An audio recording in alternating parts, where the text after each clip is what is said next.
하나님의 말씀은 요한복음 7장 3절에서 5절입니다. 합독하도록 하겠습니다. 그 형제들이 예수께 이르되 당신이 행하는 일을 제자들도 보게 여기를 떠나 유대로 가소서.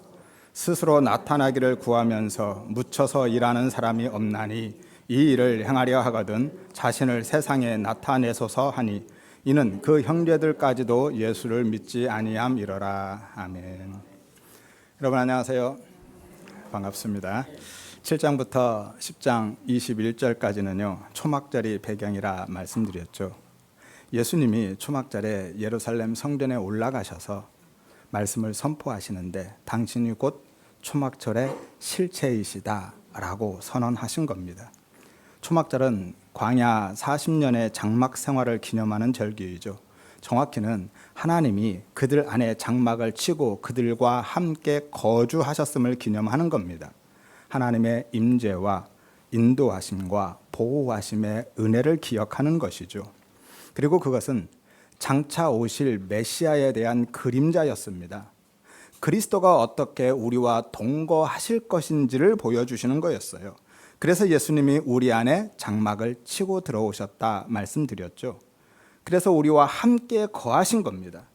우리의 삶 전체를 당신의 은혜의 장막으로 덮으셔서 보호하신 거예요.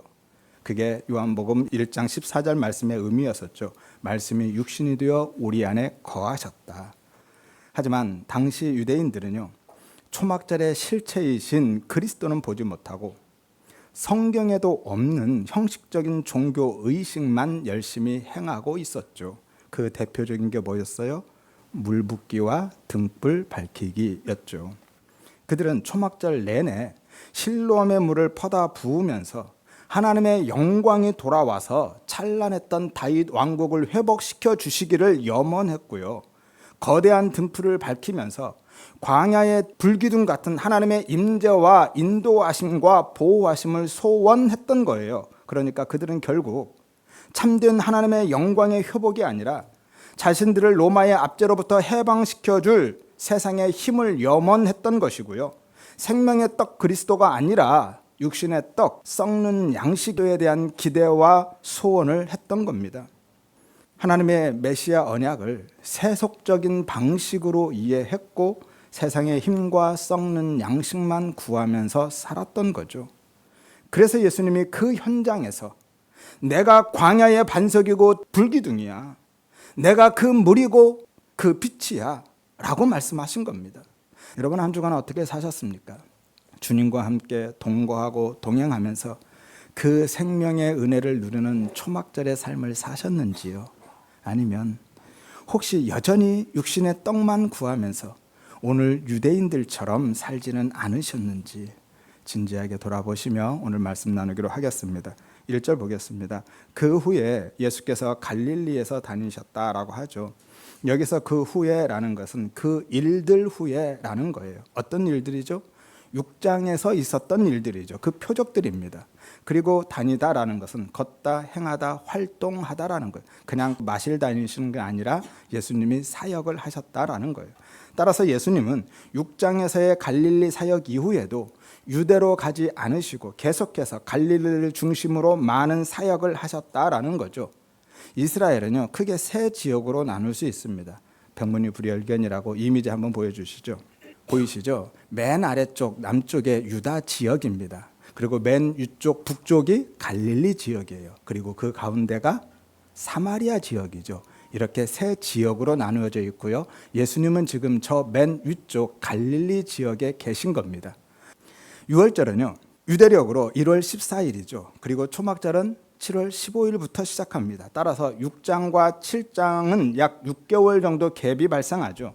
예수님은 그 6개월 동안 갈릴리 지역에 머물면서 계속해서 사역을 하셨다라는 거예요. 요한복음에는 잘 나와 있지 않지만은요. 다른 복음서들에 보면 이 기간의 일들을 비교적 자세하게 기록해 주고 있습니다. 이른바 예수님의 3차 갈릴리 사역이라고 불리는데요. 공관복음을 보면 예수님이 이때 갈릴리 지역뿐만이 아니라 두로나 시돈, 가이사랴 등 이방 지역에서까지도 사역을 하셨습니다. 칠병이어의 표적을 비롯해서요, 많은 병자들을 치료해 주시고 유대인들과 때로 논쟁도 하시고 제자들에게 말씀을 가르쳐 주시기도 하셨습니다. 하지만 요한은 그 모든 일들을 생략해 버렸죠. 왜냐하면 요한복음은 예수님이 어떤 일을 행하셨는가가 아니라 예수님이 누구이신가에 초점을 맞추고 있기 때문이죠. 예수님이 어떤 일을 행하셨는가는 공관복음의 관점이죠. 그래서 공관복음서 기자들은 예수님의 갈릴리 사역을 자세하게 기록하고 있는 반면에 요한은 과감하게 생략해버리고 계속해서 예수님이 그리스도 메시아이심을 부각시켜주고 계신 거예요. 그리고 이 기간 동안에 유대인들과 관계가 극도로 악화됩니다. 1절 한번 다시 보세요. 그 후에 예수께서 갈릴리에서 다니시고 유대로 다니라 아니하심은 유대인들이 죽이려 함이러라 라고 하죠. 여기에서 유대인들은요, 유대인 전체가 아니라 예루살렘을 중심으로 한 유대 지도자들입니다. 그리고 죽이려 했다라는 것은 미완료 동사인데요, 우발적이고 일시적인 분노가 아니라 계속해서 지속적으로 살해 의도를 갖고 있었고 혹은 살해 시도를 하고 있었다라는 거예요. 사실 유대인들은 예수님의 공생의 사역 초반부터 예수님을 죽이려 했었죠. 요한복음 5장 18절에 유대인들이 이로 말미암아 더욱 예수를 죽이고자 하니라고 하죠. 이는 왜냐하면 안식일을 범할 뿐만이 아니라 하나님을 자기의 친아버지라 하여서 자기를 하나님과 동등됨으로 삼았기 때문이다 라고 말씀합니다. 예수님이 안식일에 38년 된 병자를 고친 일과 하나님을 아버지라고 한 것 때문에 예수님을 죽이려 했다라는 거예요. 그런데 그때가 예수님의 공생의 사역 약 1년 반 정도 됐을 때거든요. 유대인들은요, 그때부터 벌써 예수님을 죽일 마음을 먹고 있었고요. 이후로 갈등이 심화되고 점점 깊어지면서 지속적으로 예수님을 죽일 기회를 찾고 있었던 거죠. 참 아이러니하죠. 율법을 그렇게 잘 지키는 그들이, 하나님을 열심히 섬긴다고 하는 자들이 정작 그 율법으로 하나님이 보내신 하나님의 아들 그리스도를, 메시아를 죽이려 하고 있잖아요.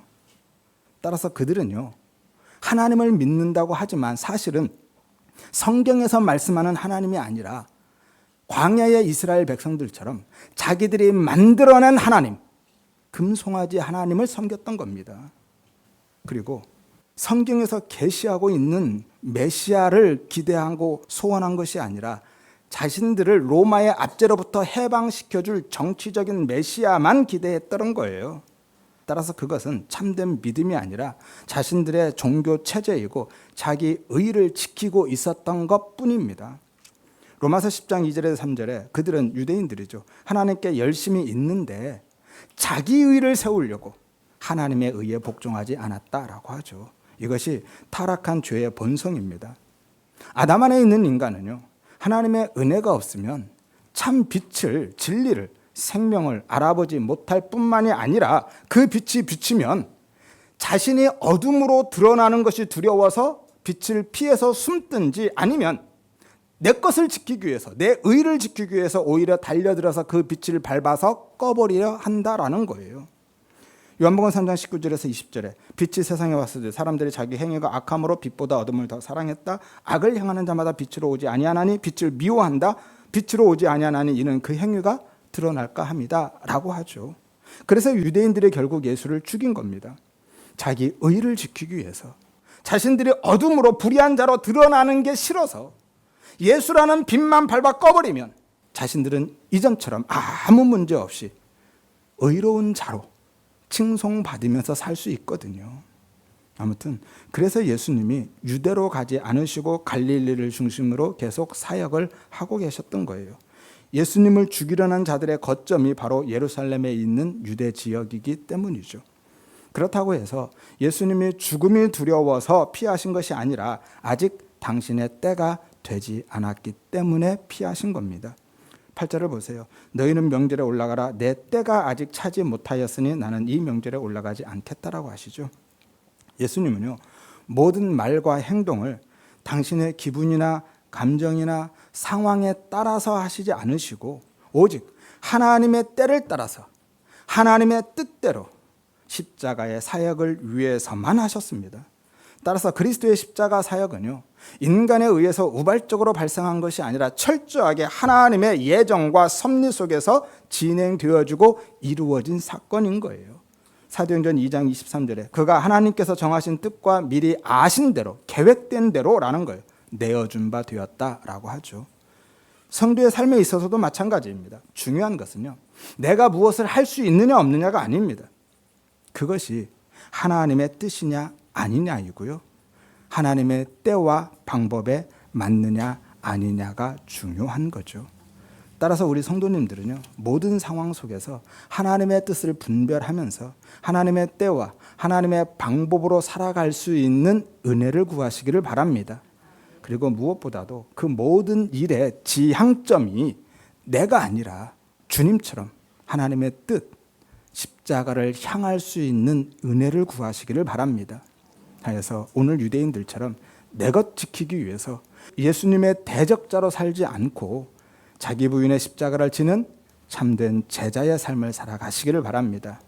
3절 보겠습니다. 그 형제들이 예수께 이르되 당신이 행하는 일을 제자들도 보게 여기를 떠나 유대로 가소서라고 하죠. 여기서 그 형제들은요, 예수님의 친형제들입니다. 동생들이에요. 마태복음 13장에 보면 예수님의 형제들에 대한 정보가 있죠. 예수님은 남자 형제만 4명이 등장하고요, 여자 형제도 최소 2명 이상이 기록되어 있습니다. 그리고 당신이 행하는 일이라는 것은요, 예수님이 지금 갈릴리 지역에서 행하고 계신 많은 표적들을 가리키고 있는 거예요. 물로 포도주를 만든 표적부터 시작해서요, 왕의 신하의 아들을 살린 표적, 오병이어의 표적과 물 위를 걸으신 표적, 그리고 요한복음에는 없지만 공관복음서에서 등장하는 각종 질병을 치유하시고 귀신들을 추방하시고 많은 이적들을 행하신 것들을 가리키고 있습니다. 그런 능력을 이제는 유대로 가서 예루살렘으로 가서 행하시라는 거예요. 왜냐하면 당시 갈릴리 지역은요, 인정받지 못하고 사람들에게 무시당하는 지역이었거든요. 요한복음 1장 46절에 나사렛에서 갈릴리죠, 무슨 선한 것이 나겠느냐라고 하죠. 본문 52절에도 갈릴리에서는 선지자가 나지 못한다라고 하고요, 마태복음 4장 15절에는 이방의 갈릴리라고까지 합니다. 갈릴리를 이방의 땅이라고까지 폄하하고 있잖아요. 그러니까 이런 변두리 촌동네에만 있지 말고 이제는 서울로 가라는 거예요. 예루살렘으로 중앙 무대로 진출하라고 동생들이 채근하고 있는 겁니다. 그리고 당신이 행하는 일을 제자들도 볼 수 있게 유대로 가라고 하고 있죠. 여기서 제자들은요, 지금 12제자가 아니라 예수님이 유대에 계실 때 추종했던 사람들인 거예요. 초기 사역 때 많은 사람들이 예수님께 세례를 받았죠. 그들을 가리키고 있는 겁니다. 이제 초막절이니까 예루살렘에 올라가서 확실하게 한번 보여주고 그 사람들, 그 제자들 다시 불러 모아서 탄탄한 지지 기반을 확보하고 입지를 더욱 견고히 하라라는 거예요. 왜죠? 6장에서 예수님이 내가 줄 떡은 육신의 떡, 썩는 양식이 아니라 생명의 떡, 영생의 양식이라고 하니까 사람들이 다 떠나버렸잖아요. 그래서 사람들이 많이 모이는 명절에 가서 제대로 한번 다시 보여주고 혜성처럼 등장하라라고 요구하고 있는 것이죠. 4절을 보세요. 스스로 나타나기를 구하면서 묻혀서 일하는 사람이 없나니 이 일을 행하려 하거든 자신을 세상에 나타내십시오라고 하잖아요. 여기서 이 일은요, 원래는 이 일들입니다. 예수님이 자신을 메시아로 드러내기 위해서 행하셨던 그 표적들인 거죠. 그리고 접속사 가르로 연결되어 있습니다. 왜냐하면 뭐뭐 때문이다라는 거예요. 왜냐하면 왜 유대로 가야 하냐면 형님이 정말 메시아로서 사역을 계속하기를 원한다면 이런 곳에 묻혀 있어서는 안 되기 때문입니다 라는 거예요. 그러니 유대로 가서 예루살렘으로 올라가서 온 세상에 자신을 나타내 보여라, 자신을 증명해라 라고 요구하고 있는 겁니다. 3절에 유대로 가소서, 그리고 4절에 세상에 나타내소서라고 하는데요, 둘 다 명령법입니다. 우리말은 부탁이나 권면, 설득하는 것처럼 보여지지만 실제는 강력하게 명령하고 요구하고 있는 거예요. 명령하듯이 요구하는 거죠. 당시 예루살렘은요, 평소에는 많아야 10만 명이 넘지 않습니다. 보통 5만 명에서 8만 명 정도 모였다고 하죠. 하지만 명절에는요, 3대 절기죠. 유월절과 오순절, 초막절입니다. 이 명절에는 최소 100만 명이 넘어갔어요. 요세푸스의 기록에 보면 200만 명도 넘었다라고까지 기록되어 있습니다. 그러니까 이때는요, 이스라엘 백성들뿐만이 아니라 온 전 세계에 흩어져 있는 디아스포라 유대인들까지도 다 올라와서 이 절기를 지켰던 거예요. 그러니 얼마나 좋은 기회입니까? 제대로 한 번만 보여준다면 그 소문이요, 순식간에 전 세계에 퍼져나가게 되어 있잖아요. 그러니 이 기회 놓치지 말라라는 거예요. 따라서 예수님의 형제들의 생각은요, 매우 이성적이고 객관적이고 합리적인 생각입니다. 그들의 말대로 예수님이 정말 뭔가 하실 거라면 그게 뭐가 됐든 예루살렘으로 가는 게 맞습니다. 그리고 명절을 앞둔 지금이 최적기인 거죠. 하지만 성경은요, 그들의 그런 생각을 믿음 없음 또는 믿지 않음으로 규정하고 있어요. 5절을 보세요. 이는 왜냐하면, 왜 그렇게 이야기했냐면 그 형제들까지도 예수를 믿지 아니함이러라, 믿지 않았기 때문이다 라는 거예요. 물론 나중에는 믿게 되죠. 하나님이 그 믿음으로 끌고 가시니까요. 그래서 우리에게도 소망이 있는 거고요. 나중에 보면 야고보는 예루살렘의 지도자가 되고요, 유다는 유다서를 기록하는 저자가 되죠. 하지만 지금 그들의 상태는 믿지 않는 상태, 믿음이 없는 상태에 있다라는 거예요. 따라서 3절과 4절은요, 믿지 않는 자 또는 믿음이 없는 자들의 특징을 보여주고 있는 거예요. 그 특징이 뭐였어요? 자신을 세상에 드러내고 증명하는 게 믿지 않는 자 또는 믿음이 없는 자인 거예요. 하나님의 일을 할지라도요, 그렇게 하면 그는 믿음이 없는 자다라는 거죠. 왜죠? 그건 하나님의 뜻도 방법도 아니기 때문인 거예요. 그건 지극히 인간적이고 세상적이고 세속적인 방법이기 때문입니다. 그리고 그 중심에는 무엇보다도 내가 있기 때문인 거예요. 오늘 형제들의 중심에는 자기밖에 없었던 겁니다. 다 나를 위한 거였어요. 예수님의 동생들이 정말 예수님 생각해서 그랬겠어요? 그렇게 해서 예수님이 정치적인 메시아로 급부상하면 자기들도 그 덕 좀 보겠다라는 심산이었던 거죠. 사실 예수님의 제자들도 그랬죠. 예수님이 죽으시기 직전까지도 다들 그렇게 생각하고 있었잖아요. 예수님이 왕으로 등극하시면 한 자리 차지할 생각만 하고 있었잖아요. 그래서 예수님이 이제는 내가 죽을 때가 됐다라고 하니까 베드로가 뭐라고 합니까? 주님 절대로 그러시면 안 됩니다라고 막잖아요. 원래는 예수님을 책망하고 꾸짖었다라는 단어거든요. 야고보와 요한은요, 주님, 우리를 하나는 좌편에 하나는 우편에 세워달라고 하잖아요. 우의정 좌의정 시켜달라고 한 거잖아요. 그리고 그 말에 다른 제자들은 분노해서 부글부글 끓고요. 이게 제자들의 모습이었습니다. 아무튼 그들은요, 예수님의 형제들은 분명히 예수님의 능력이 하나님으로부터 온 것도 알았어요. 하지만 하나님의 뜻과 하나님의 방법에는 관심이 없었다라는 거예요. 오직 어떻게 하면 더 큰 성과를 내고 어떻게 해야 자신들에게 더 유리하고 유익할까만 생각했던 거죠. 그런데 성경은 이것을 뭐라고 한다고요? 불신앙, 믿음 없음이라고 하고 있다니까요. 5절에서 분명히 말씀하잖아요. 이는 예수를 믿지 않았기 때문이다 라고요.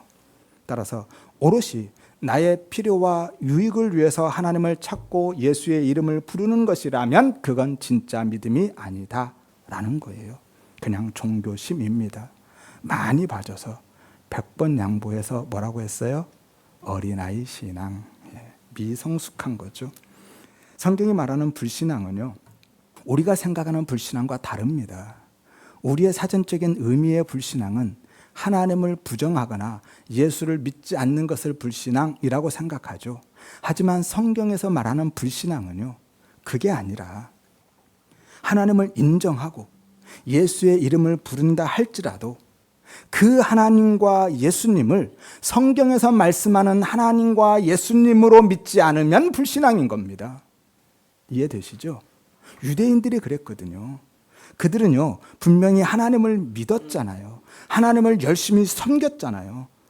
그런데 그들은 성경에서 말씀하는 하나님, 전능하신 창조주 하나님이 아니라 자기들이 소원하는 하나님, 금송아지 하나님을 믿고 있었다니까요. 그들은 분명히 메시아를 믿었어요.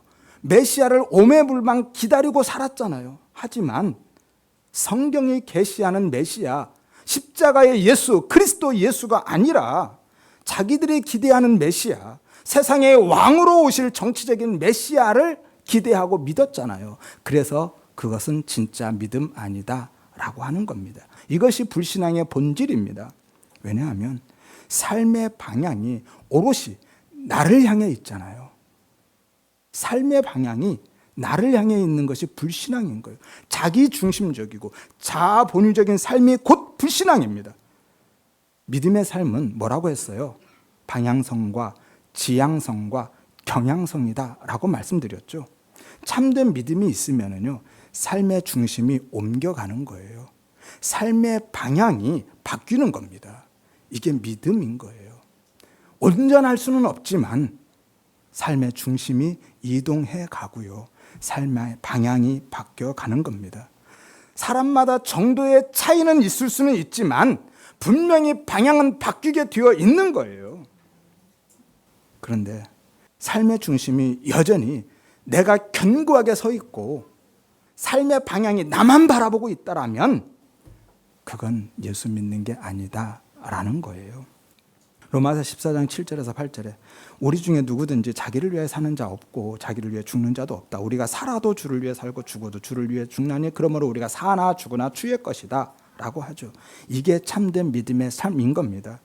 삶의 방향이 내가 아니라 그리스도를 향하는 것, 십자가를 지향하면서 살아가는 것. 따라서 오롯이 나를 위해서 하나님을 찾고 예수의 이름을 부르는 것이라면 그건 믿음이 아니라 하나님을 금송아지로 섬기고 예수님을 놋뱀으로만 바라보는 불신앙 혹은 우상숭배인 거죠. 모든 사람은 다 우상숭배자로 삽니다. 그들이 섬기는 신이 뭐예요? 자기 자신인 거예요. 형상으로 세워놓고 섬기는 것이 우상숭배의 본질이 아니라 그걸 통해서 나를 섬기는 거거든요. 그게 우상숭배의 본질인 거예요.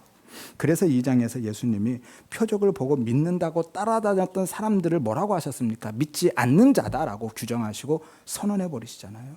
심지어 마태복음 7장에서는 주님의 이름을 부르면서까지 능력을 행하고 귀신도 쫓아내고 선지자 일을 행했던 사람도 모른다라고 다 쫓아내 버리시잖아요. 아무리 많은 일을 해도요, 그 이유와 목적이, 그 지향점이 오롯이 나를 향해 있다면 그것은 불신이라는 거예요. 6장에서도, 요한복음 6장이죠, 예수님이 자신을 왕으로 추대하는 사람들을 떠나버리시죠. 왜였습니까? 그건 그들이요, 예수님을 진짜 왕으로 모시는 것이 아니라 그들의 나라를 건설하기 위해서, 내 나라 건설을 위해서, 내가 왕이 되기 위해서 예수님의 힘과 능력만 필요로 하고 있었기 때문에 떠나신 거예요. 예수님을 왕으로 모시는 것이 아니라 그건 오히려 자신의 왕됨을 위해서 예수님을 종으로 이용하는 거잖아요. 잘 분별하셔야만 합니다. 예수의 이름을 열심히 부른다라고 해서 심지어 예수님을 왕으로 추대한다 할지라도 다 믿는 자는 아니다라는 거예요. 따라서 예수님의 동생들이 지금이 당신을 드러낼 때다, 더 큰 무대로 가셔라, 가서 당신의 능력을 많은 사람들에게 보여주고 자신을 증명해서 하나님 일을 해라 라고 요구하는 것은요, 겉으로 보면 믿음의 발로처럼 보이지만 실제로는요, 자신들의 필요와 유익을 위한 세속적인 메시아를 기대하는 불신앙에서 기인한 것이다 라는 겁니다. 그런데요, 성경을 보면 예수님께 처음부터 그런 요구를 한 자가 있어요. 누구죠? 사탄, 마귀죠. 오늘 예수님의 형제들의 요구와 내용은 다르지만 본질은 같은 이야기입니다. 마태복음 4장에 보면 예수님이 공생애를 시작하기 전에 광야로 가셔서 40일을 금식하고 마귀에게 시험을 받으시죠. 그때 사탄이, 마귀가 와서 요구한 게 뭐였습니까? 3가지 요구했죠. 돌로 떡 만들어 먹어라, 성전에서 뛰어내려라, 나에게 경배해라. 이건 요구했습니다. 돌로 떡을 만들어 먹으라는 건 뭡니까? 내 능력을 사용해서 배고픔의 그 문제 즉시 해결해라 라고 요구하는 거죠. 예수님의 능력을 당신의 필요와 유익을 위해서 사용하라라고 요구하는 겁니다. 성전 꼭대기에서 뛰어내리라는 건 뭐죠? 기적을 일으켜서 네가 하나님의 아들임을 증명해 보여라 라는 거예요.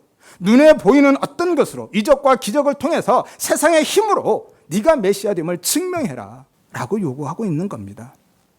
나에게 경배하고 절하라. 그러면 내가 천하만국과 그 영광을 다 주겠다라고 하는 건 뭐죠? 즉각적인 성공에 대한 보장을 해주고 있는 거잖아요. 네가 정말 이 땅에 왕이 되기 위해서 왔다라면 굳이 십자가 질 필요가 뭐가 있냐? 그렇게 힘들고 어려운 길을 왜 가냐? 십자가 없이도 얼마든지 왕이 될 수 있는 길이 있다라고 하는 겁니다. 우리말에 그런 말이 있죠. 뭐로 가도 서울만 가면 된다. 제가 정말 싫어하는 말 중에 하나인데요. 결과지상주의죠. 과정은 필요가 없는 겁니다. 결과만 좋으면 된다라는 거잖아요. 물론 결과도 중요하죠. 하지만 과정은 더 중요합니다. 그리고 진짜 중요한 게 뭔지 아세요? 예수 믿는 사람으로서는 정말 중요한 거는 그 의도와 동기, 목적이 중요한 거예요. 이게 가장 중요합니다. 아무튼 사탄뿐만이 아니라요, 세상도 예수님께 동일한 요구를 하죠. 요한복음 2장에 보면 예수님의 성전에서 장사하는 사람들 다 몰아내자 유대인들을 뭐라고 하죠? 18절에 네가 이런 일을 행하는데 무슨 표적을 우리에게 보이겠느냐라는 거죠. 표적을 보여서 네가 메시아임을 증명해라고 요구한 거죠. 예수님이 십자가에 달리셨을 때는요, 마태복음 27장 40절에서 42절에 네가 만약에 하나님의 아들이면 지금 십자가에서 내려와라. 그러면 우리가 믿겠다라고 하죠. 이게 세상의 논리입니다. 세상은 끊임없이요, 드러내고 높아지고 힘으로 증명할 것을 요구합니다. 그런데 오늘 예수님의 동생들이 그 세상과 사탄과 동일한 요구를 하고 있는 거예요. 그들이 사탄이라는 것이 아니라 그들의 요구가, 그 요구의 구조가, 내용이 동일하다라는 거예요. 유대로 가서 기적 보여주고 당신을 드러내십시오, 증명하십시오 라고 하고 있잖아요. 무슨 이야기입니까? 당신 능력 사용해서 자신을 세상에 드러내고 증명하고 세상에 인정받으십시오. 그래야 형님이 하려는 그 하나님의 일 성공적으로 할 수 있지 않겠습니까? 라고 하는 거잖아요. 정말 그럴듯하죠. 하지만요, 그게 사탄의 시험과 동일하다라는 거예요. 예수님의 능력을 사용해서 즉각적으로 문제를 해결하고 성공을 요구하고 있잖아요. 따라서 예수님의 동생들은요, 세상의 성공의 공식과 인간적인 열심으로 자기도 모르게 예수님 앞에 올무를 놓고 있는 것이고요, 사탄처럼 예수님을 시험으로 유혹하고 있는 겁니다. 하지만 예수님은요, 단 한 번도 그런 식으로 일한 적이 없습니다. 예수님은 자신의 필요와 유익을 위해서 당신의 능력을 사용하시거나 뭔가 보여주고 증명하기 위해서 기적을 일으키신 적이 없어요. 그리고 사람들의 기대와 평가에 따라서 움직이지도 않습니다. 오직 하나님의 때에 하나님의 뜻을 따라서 하나님의 방법으로 일하셨고요, 가시적인 세상의 힘과 능력이 아니라 십자가의 죽음으로 증명하신 거예요. 이것이 자기 부인의 삶이죠. 따라서 예수님의 동생들의 요구는요, 사람의 뜻이고 세상의 방법입니다. 이것이 인본주의고 불신앙인 거예요. 또는 어린아이 신앙입니다. 아무리 신앙적인 열심이 있어도요, 그것이 하나님의 일이라 할지라도 그게 오롯이 나를 위한 것이라면, 하나님의 뜻과 방법과 상관없이 인간적인 계산에 의한 것이라면 그것은 믿음의 행위가 아니다라는 거예요. 그런데 문제는요, 지금도 많은 성도들이 하나님의 일을 그렇게 하고 있고 하나님께도 동일한 요구를 하고 있다는 거예요. 내 문제 해결과 소원 성취를 위해서 하나님의 힘과 능력을 요구하고 그 힘과 능력을 내 편으로만 끌어당기고 있고요, 합리성과 효율성을 근거로 해서 십자가의 그리스도보다는 세상의 왕으로서의 메시아를 하나님께 기대하고 있고 요구하고 있다는 거죠. 그리고 신앙이나 교회에 대해서도 그런 식으로 접근하고 그렇게 판단하고 평가합니다. 얼마나 드러났느냐, 얼마나 많아졌느냐, 얼마나 더 가시적으로 증명되고 성공했느냐, 또는 정말 믿음이 있으면 이쯤은 해야지, 정말 하나님이 함께하는 사람이라면 또는 하나님이 함께하는 교회라면 이 정도는 돼야지. 이것이 율법적이고 세속적이고 인본적인 신앙, 곧 불신앙인 거예요. 오늘 본문에서 분명히 말씀하잖아요. 예수님의 형제들이 그렇게 인간적으로 판단하고 평가하고 세상적인 성공을 요구한 이유가 예수님을 믿지 않았기 때문이라고요.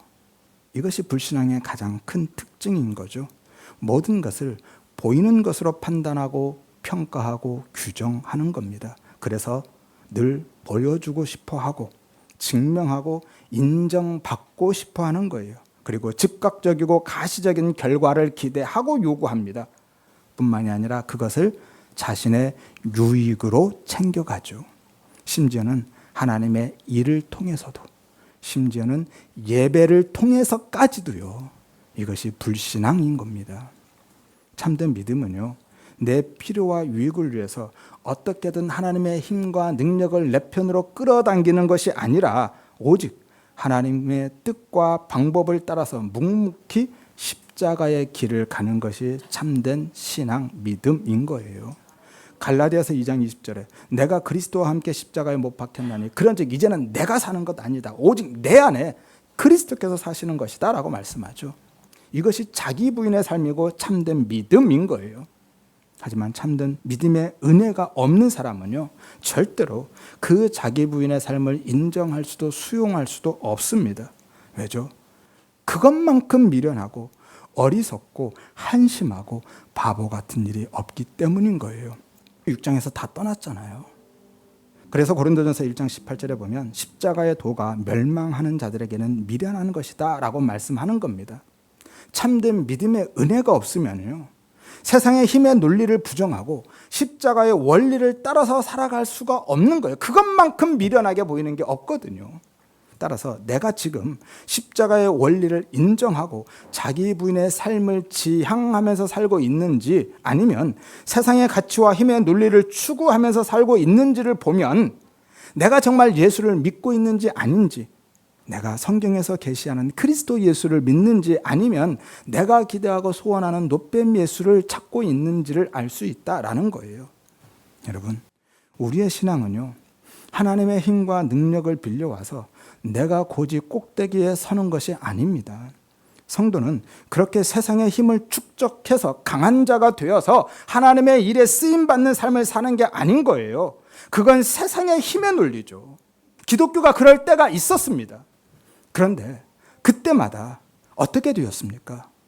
기독교가 타락했죠. 십자가의 복음의 생명을 잃어버렸고요. 종교 시스템화 되어버렸고 정치 권력의 일부로 전락해버렸습니다. 역사가 여실히 증명해 주잖아요. 박해를 받던 초대교회가요, 밀라노 칙령에 의해서 박해가 공식적으로 종료되고 이후에 국교화 되었을 때 어떻게 되었습니까? 교회가 국가 권력과 결탁해서 하나의 거대한 정치 집단이 되어버렸잖아요. 중세교회는 말할 것도 없죠. 교회가 정치와 경제와 권력을 다 장악했습니다. 그래서 교황이 왕 위에 있었죠. 그런데 그때 어떤 사태가 벌어졌습니까? 면죄부 팔았죠. 성직을 매매했죠. 도덕적으로 가장 심각하게 타락하고 부패했죠. 결국은요, 무슨 일까지 벌였어요? 십자군 전쟁 일으켰잖아요. 하나님의 이름으로 약탈하고 학살을 자행했고요. 폭력을 정당화했습니다. 기독교가 정치 권력을 넘어서 완전히 세속화되어버린 거예요. 십자가 복음이 세력 확장과 이익의 수단으로 왜곡돼 버린 거고요. 영국의 성공이나 비잔틴 제국의 동방교회나 유럽의 국가들도 마찬가지예요. 교회가 국가 시스템화 되어버렸고요. 권력 유지의 수단으로 전락했고 십자가 복음은 그냥 기독교 문화로 변질되어 버렸습니다. 이렇듯 교회가 힘을 가지면 십자가 복음이 아니라 자기 영광을 추구하는 종교로 전락하는 거예요. 이게 불신앙인 겁니다. 그런데 안타까운 일은요, 오늘날 많은 교회들이 특히 초대형 교회를 중심으로 그때와 비슷한 길을 걷고 있다라는 거예요. 교회가 계속 제도화되고 시스템화되고요, 정치와 결탁해서 세력화되고 권력화되어 가고 있어요. 그리고 신앙은 번영 중심의 신앙으로 세속화되어 가고 있고요. 세상적인 성공 이퀄 하나님의 축복이 되어버렸잖아요. 그러면 세상적으로 성공하지 못한 사람은, 가난한 사람은, 병든 사람은, 고난당하는 사람들은 하나님께 저주받은 사람이에요. 그런 생각 가지고 있으니까요, 가난하거나 삶의 어려움과 고난이 많으면 믿음에 실패한 것처럼 생각하고 부끄러워하고요, 심지어 전도도 못합니다. 덕이 안 된다고요. 성경에 어디 그런 이야기가 있습니까? 전도도 실제 그렇게 하죠. 예수 믿으면 복 받는다고요. 예수 믿으면 복 받는 게 맞아요? 예수 믿는 게 복이죠.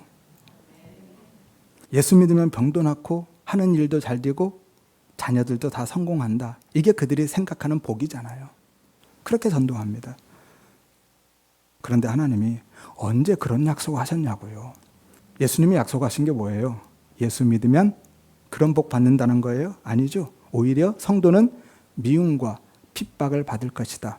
그리고 내 고난에 너희가 동참할 것이다 라고 약속해 주셨죠.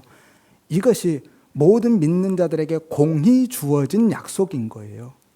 세상적인 성공이 아니라 핍박과 환난, 고난, 미움.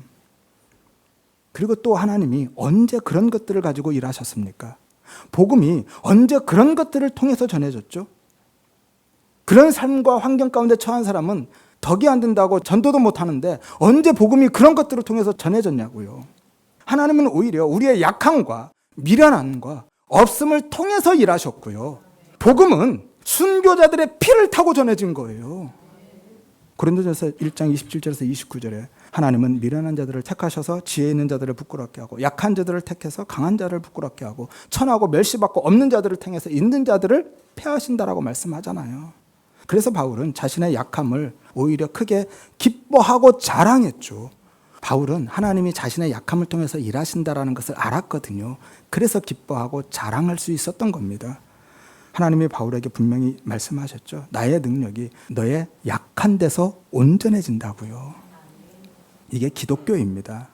우리가 강한 자가 되어서 하나님의 강함으로 쓰임받는 것이 아니라 우리가 약할 때 성령의 능력이 내게 부어져서 하나님의 강함으로 쓰임 받는 거고요. 내가 십자가를 지고 죽음의 자리에 섰을 때 새로운 생명의 역사로 살아서 올라오는 겁니다. 이게 기독교의 역설인 거예요. 죽어서 사는 거예요. 세상은 힘의 논리에 의해서 지배되지만은요, 하나님의 나라는 죽어서 사는 십자가의 원리로 사는 겁니다. 복음은 그렇게 드러나고 생명은 그렇게 역사하는 거예요. 인간적인 열심과 세상의 힘의 논리가 아니라 오직 십자가의 죽음으로 자기 부인의 삶으로. 따라서 우리의 약함이 저주나 실패가 아니라 오히려 하나님의 은혜의 통로이고 도구임을 믿으시기를 바랍니다. 정말 아멘이에요. 그런데 왜 자꾸 스스로 강한 자가 되어서 하나님의 강함으로 쓰임받으려 하시나요? 왜 그렇게 세상의 힘으로 인간적인 수단과 방법을 동원해서라도 나의 약함을 스스로 극복해 보려고, 거기에서 벗어나 보려고 그렇게 발버둥 치시냐는 거예요. 그건 기독교 신앙 아닙니다. 인본주의고요, 물질주의고 기복주의고 불신앙인 거예요. 우리는 강함에 있든지 약함의 자리에 있든지 상관없이 그 모든 상황을 딛고 서서 그리스도를 향하여서 십자가를 지향하면서 가는 겁니다. 그리고 그것이 약함을 세상의 힘을 동원해서라도 극복하려고 하는 것이 기독교의 종교화인 거예요. 거기에는 십자가의 복음, 그리스도의 생명이 없습니다. 아까 보셨잖아요, 중세 교회들. 하나님의 이름과 하나님의 영광을 빙자한 세상적인 성공과 물질적인 풍요만 있을 뿐인 거예요. 그리고 그게 지금은 절대 선처럼 되어버렸죠. 그래서 오늘날 교회들이 이 무한 경쟁의 사회에서 승리할 수 있는 기독교만의 비법을 전해주고 있는 겁니다. 그러니 교회에서조차도요, 돈 많은 성도는 VVIP가 되어버리는 거예요. 얼마 전에 보셨죠? 한참 떠들썩했습니다. 부산에 있는 대형 교회인데요. 저는 그 기사 보면서요, 그분의 욕설보다도 더 충격받은 게 이겁니다. 그 성도님이 누군지 아냐고, 우리 교회 VVIP라고. 이게 교회에서 가당키나 하는 말입니까? 그리고 성도들도요, 실제로 그렇게 생각하는 사람들 많습니다. 내가 헌금해서 교회 운영하는 거지, 목사도 내가 고용한 것 아니야? 그러니 스스로 고객이라고 생각하고요, 아니 주인이라고 생각하고 주인 행세하려 하지 않겠습니까? 그러니 그런 생각을 가지고 하나님을 예배할 수 있겠습니까? 하나님을 예배한다고 하지만 사실은 내가 예배 받으러 오는 거잖아요. 그러니 헌금과 봉사를 자신의 의와 자랑으로 삼고 심지어 예배조차도 자신을 드러내고 증명하는 용도로 이용하지 않겠냐고요. 나는 평생 주일 예배 한 번도 안 빠졌어요. 나는 매일 새벽 기도해요. 라고 자랑하잖아요. 지금 다른 교회들과 성도님들을 판단하고 비판하고자 하는 게 아닙니다. 오늘 말씀 앞에서 내 모습을 돌아보자라는 거예요. 내가 정말 참된 믿음이 있는 성도가 맞는지, 혹시 오늘 예수님의 형제들처럼 믿음 없는 자, 믿지 않는 자는 아닌지, 예수의 이름을 열심히 부르고는 있지만, 유대인들처럼 하나님을 열심히 섬기고는 있지만, 말씀을 누구보다도 많이 알고 있고 연구하고 듣고 있지만, 유대인들처럼 하나님을 믿지 않는 자들은 아닌지. 그래서 참된 믿음의 은혜를 구하자라는 겁니다. 왜죠? 오늘 예수님의 형제들의 모습이 내 모습이거든요. 다른 사람들 생각할 것도 없습니다. 그 안에 내가 있는 거예요. 아니, 내 안에 그들이 있는 겁니다. 그게 내 모습인 거예요. 그래서 은혜가 없으면 나도 그들처럼 생각하고 행동할 수밖에 없는, 불신자로 살아갈 수밖에 없는 거거든요. 하나님의 일도 그렇게 하고요. 예배까지도 그렇게 나를 드러내고 나를 자랑하고 증명하는 도구로 이용하는 미성숙한 아이로 살아갈 수밖에 없으니까 그 믿음의 은혜를 구하자라는 거예요. 따라서 우리 성도님들은 참된 믿음의 은혜를 먼저 구하시기를 바랍니다. 하나님을 예배하고 하나님의 일을 하면서도 유대인들처럼, 오늘 예수님 동생들처럼 보이는 것으로 판단하고 나의 필요와 유익을 위해서 하는, 나만 바라보고 나만 향해서 사는 불신자나 영적 어린아이가 아니라 오직 하나님의 뜻과 방법을 따라서 살아가는, 예수를 바라보고 십자가를 향해서 사는 참된 믿음의 은혜를 구하시기를 바랍니다. 하여서 예수 안에서 십자가의 원리를 따라서 자기 부인의 삶을 지향하면서 살아가시기를 바라고요. 나아가서 그리스도와 연합하여서 예수 생명의 은혜와 능력을 풍성히 누리는 생명의 삶, 영생을 살아가시기를 주의 이름으로 축원드립니다.